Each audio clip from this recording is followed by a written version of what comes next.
Hey everyone, this is Nero. Haven't seen you guys for days. I have seen a very interesting movie, which is the Justice League. And in the movie, there are some very interesting effects. And today, I want to mimic one of them, which is the shell effect of the Steppenwolf, which is actually to us how to randomly rotate pieces of objects. Okay, so let's start.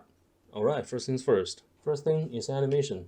I just use a mobile one. You can use each every one of them and choose different state. I just choose the zombie one, and you can do run.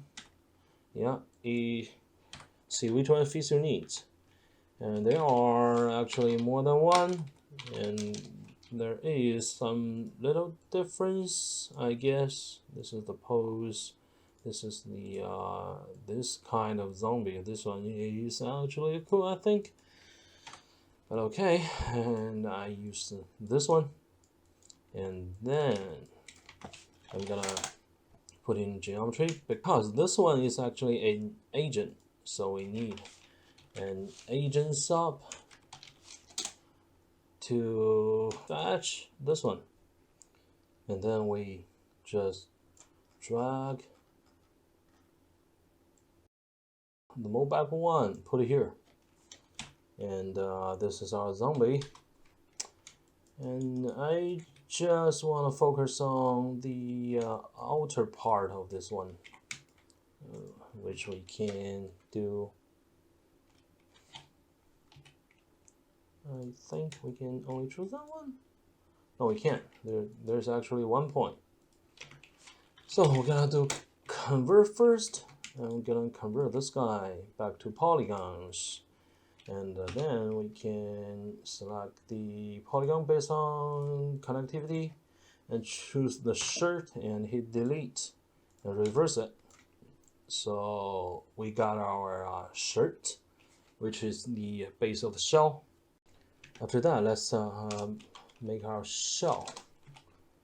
I think we can use a circle, and the circle I want lower its division, which is something like that. Maybe like this one. So we put the division at 3, which gives us a triangle, and I sort of wanna rotate this guy based on which axis? The axis. I say this angle. Which one? I'm just gonna do the rotation by the eye. Yeah, something like that. And let's do scale. No, I think we can do another transform. And this time we can scale this guy down. Make this guy a little thinner. What we actually want to do is to copy the shell over the body.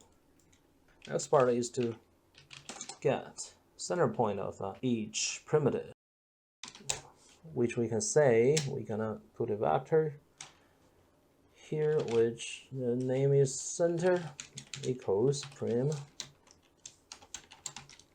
0, and the position of each prim number, and then you're gonna add point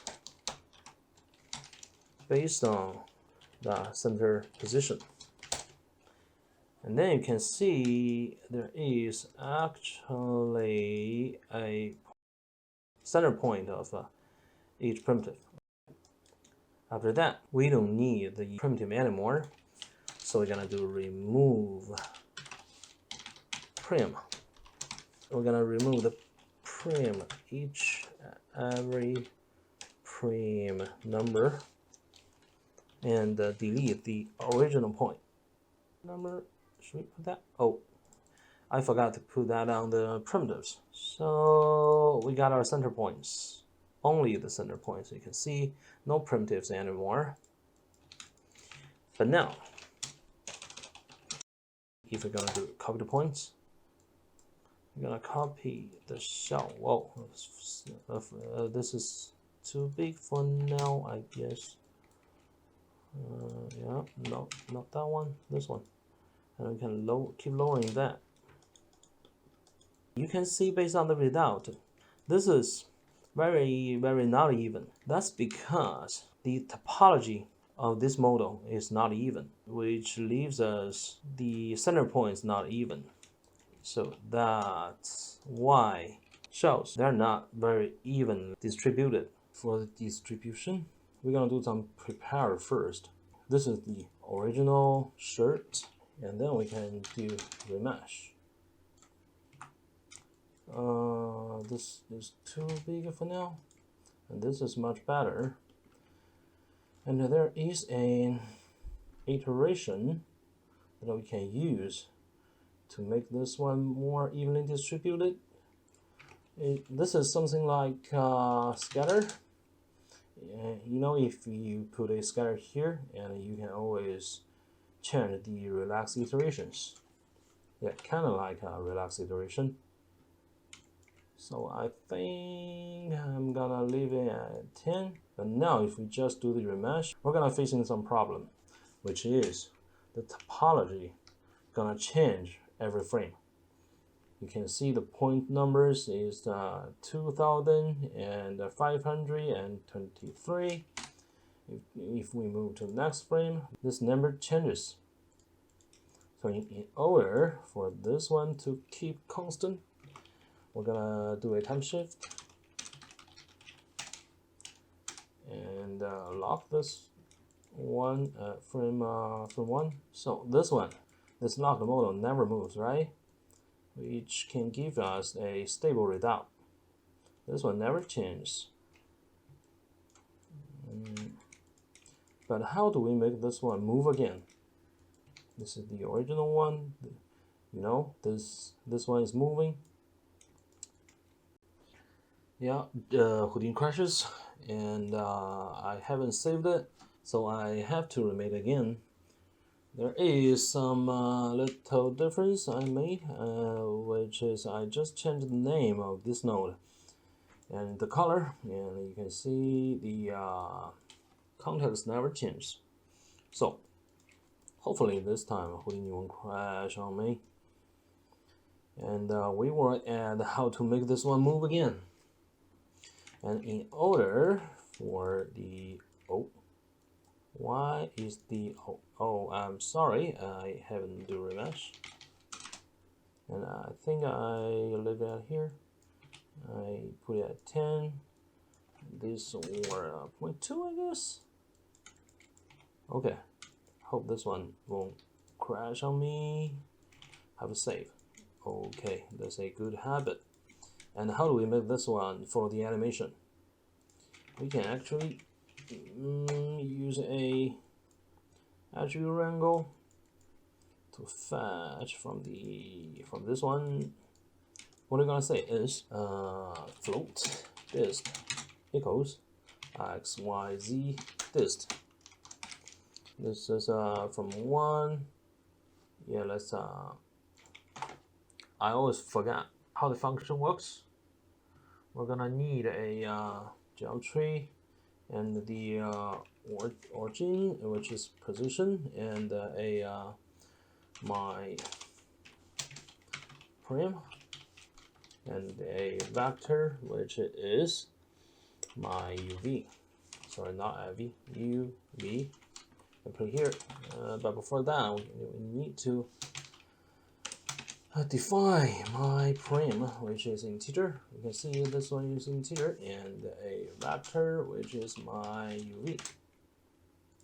What do we want to get? I'm gonna call this one xyz dist, and follow my habit, which is put this one to left red. What are we gonna get? What are we actually gonna care about is these two attributes, which is my prim and my UV. And then we're gonna make another one. This one is still gonna fetch from that. We're gonna call this one prim UV. This is a good body. This two.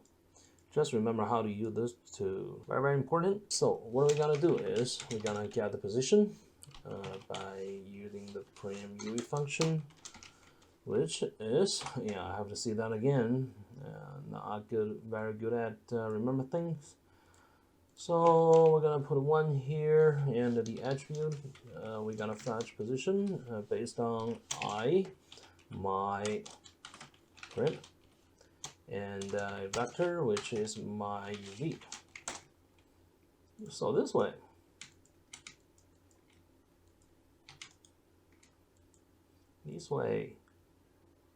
I think this one should follow, but it's actually not. Yeah, I made a mistake, which is I should leave it at the time shift one, the locked one, which is this one. So this time, these points, center points, they are following the animation. Perfect, cool. Okay, after that, let's do a copy. You know, we copied this one onto that. I think we can keep lowering that. And here comes another problem, which is, if you look carefully, all of these triangles, all of these shells, they are facing downwards, right? And we don't want that. We actually want the triangles to follow the slope, I guess, of the models. And how do we do that? This is actually a copy of one triangle, right? Maybe we can get the center of these 2 points and this point, use the ender one to minus the center point we get. So then we can get a direction, okay? And I haven't tried to actually set this direction to 0, -1, 0. I haven't tried that, but I think, yeah, that's a way. So this is one direction. We want this direction to follow the slope of this model. In order to do that, first we gotta get the slope. And the way we're gonna get the slope is by using normal. Now we're gonna put the normal on points and maybe scale it up so that I can see it much better. After that, we can say follow, set follow, v at follow equals cross, which is downward, which is 0, -1, 0, and the current normal. We can see that I actually made one, which is the follow, and this is too short. I can't see. Okay. But now this is horizontal, right? And we can do is another follow and do another cross and use the current follow to cross the normal. You can see, oh, this one is upward. I just changed the sort of that. You can see everybody is downward. We actually got the slope, which we just call this one, where is it? Oh, follow. Yeah, this one. All right, now we get that. This is a bunch of triangles, right? And I think we can do for each primitive. If we do that, we can manipulate each and every one of them, because each and every one of them just have 3 points. This is 1, 2, 0, 3 points, 3 points. Okay, no more, just 3 points. So this is very convenient for us to manipulate. So we put a wrangle here, and yeah, I'm gonna name this one later. So for now, we're gonna say we want to get a vector, which is position 0 equals point. We want to fetch the position of the point 1, which is this one, and we're gonna get another one, which is number 2, and then we're gonna make a direction vector equals normalize. The reason we want to use normalize is because we're gonna use a dihedral function. Yeah, let me put it here. First, matrix 3. Remember the matrix thing I told you about? So if you read the help card of the dihedral function, it says compute the rotation matrix or quaternion which rotates the vector A onto vector B.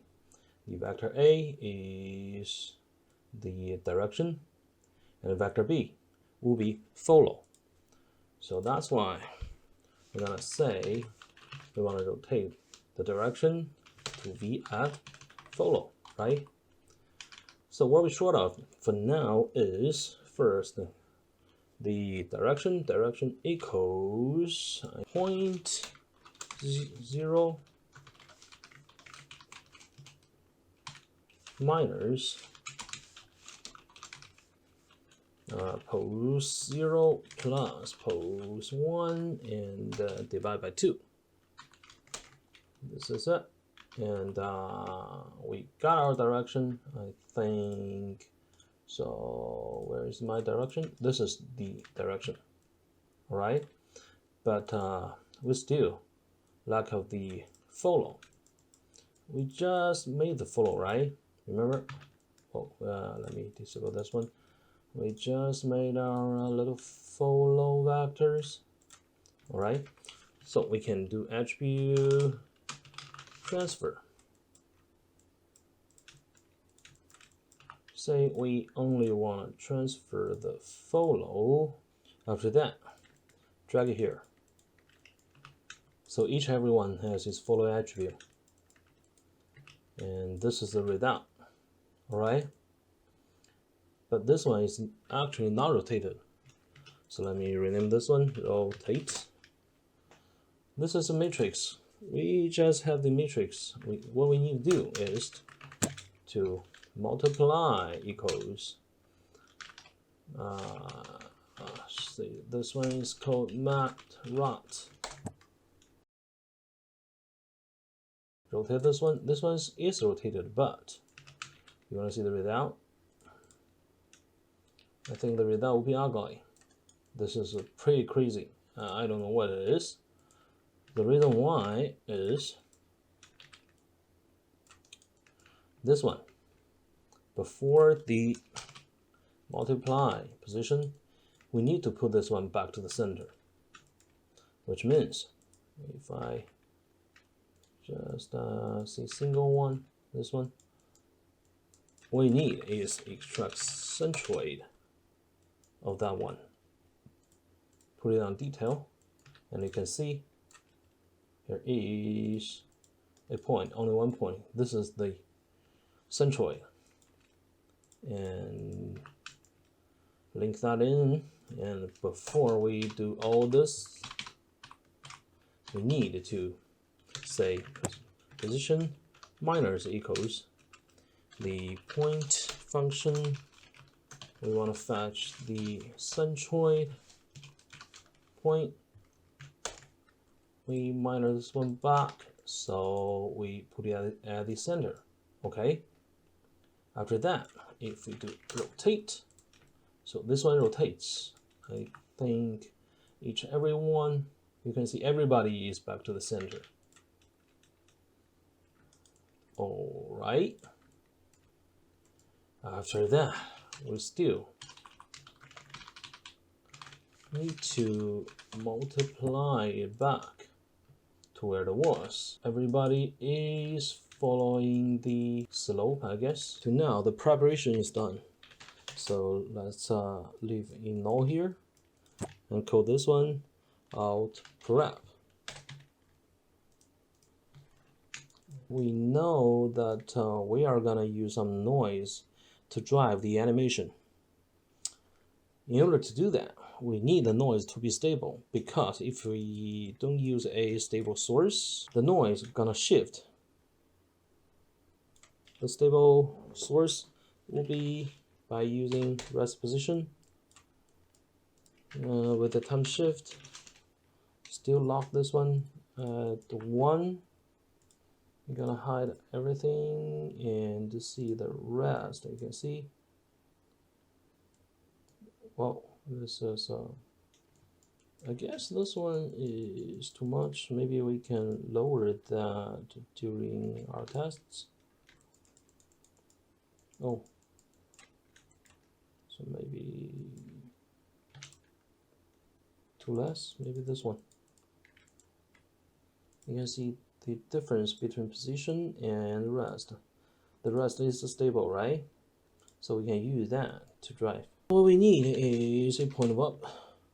Let's put a noise here. I like to use and here is noise because this one can use 40 input, which is vector to vector 4. And put it here and connect here, and the fourth component is time. Let's try it first. Maybe we can see something. Oh, let's freeze this one for now. Yeah, this is much better. You can see there are some white colors and black colors. And I like to create input parameters. And I don't want to see this one normally. So we can copy the X, Y, Z. This is time, okay? You can see this is the current speed. And if we put that one higher, this will be more fast, and this is the opposite. All right, so let's leave it at 1 for now. The biggest number is 0.2, the lowest is negative, and let me think, I might want to crank up the readout. Yeah, based on maybe I'm gonna use a simplex for now, and still too small, and change it back, and 0.6. Oh, this is much better, and then maybe we can change the frequency. Yeah, this is bigger than 1. I want the CD number is much very close to 1, but don't be over 1, because we can always clamp the negative number. So now the lowest is 0, no negative numbers. And I like to put a ramp. I'm gonna call this one noise ramp, and change the ramp type to spline, and use the preset to leave it at linear now. Yeah, I can always change the gamma thing. So that's the readout. And now we got our threshold. We're gonna use this one to drive the rotation. In order to do that, we're gonna need a mix. So this is the bias. Let's disconnect that for now. And turn into matrix 3. And remember, each time we're gonna use matrix, we need to multiply that by position. So where is position? Yeah, this is our position. We're gonna use the position to multiply the result of the matrix 3, which comes from two quaternions. This is one quaternion 1 and this is quaternion 2. We're gonna connect this one and then gonna connect this one. So every time the noise changes,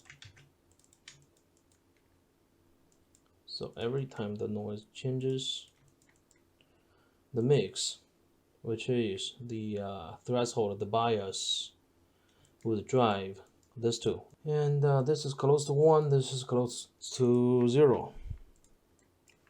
Oh, I forgot. We already made the rest. We're gonna use the rest to drive the noise. This is more stable. And let's do our tests. I think this is the result.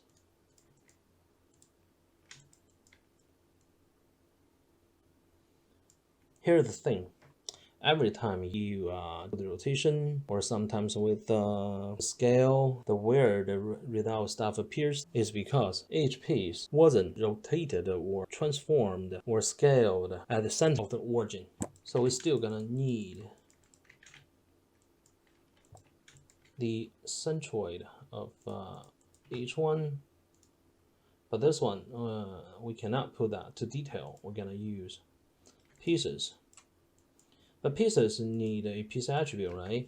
So we're gonna use connectivity to say here is a class attribute based on the connectivity. So you can see there are so many classes. There are 3 points share one class, which is a triangle. After that, we can say you're gonna use class, not on primitive, but on points. Let's see the result. Everyone has a centroid point, right? And we can use that.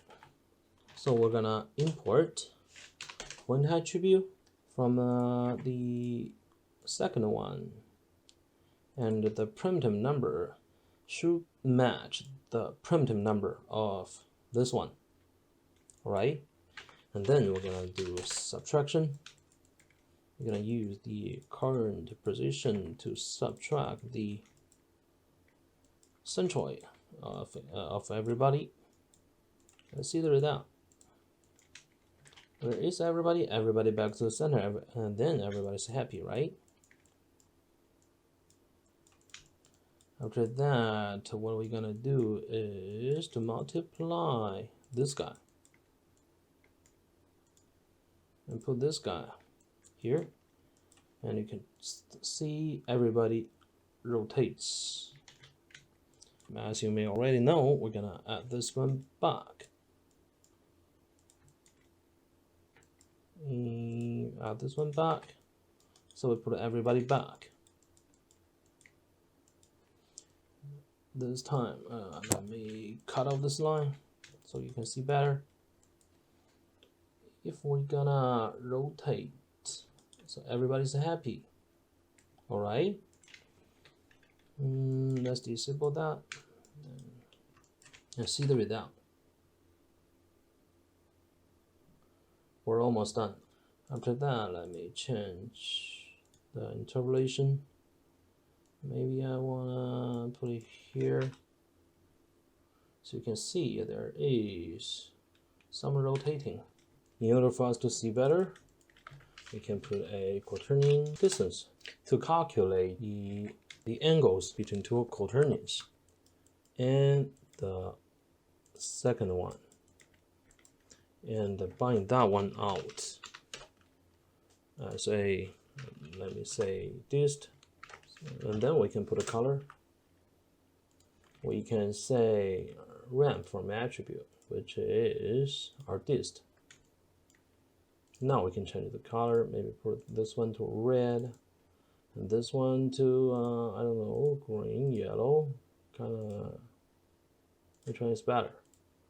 So the biggest number is 1.1. This is the result. We nailed it.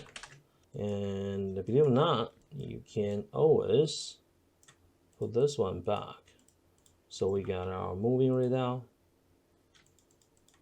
You want to see the result? This is the moving result. Let me show you. Oh, one more thing. I think because the input is very stable. By stable, I mean the point counts never change. All right.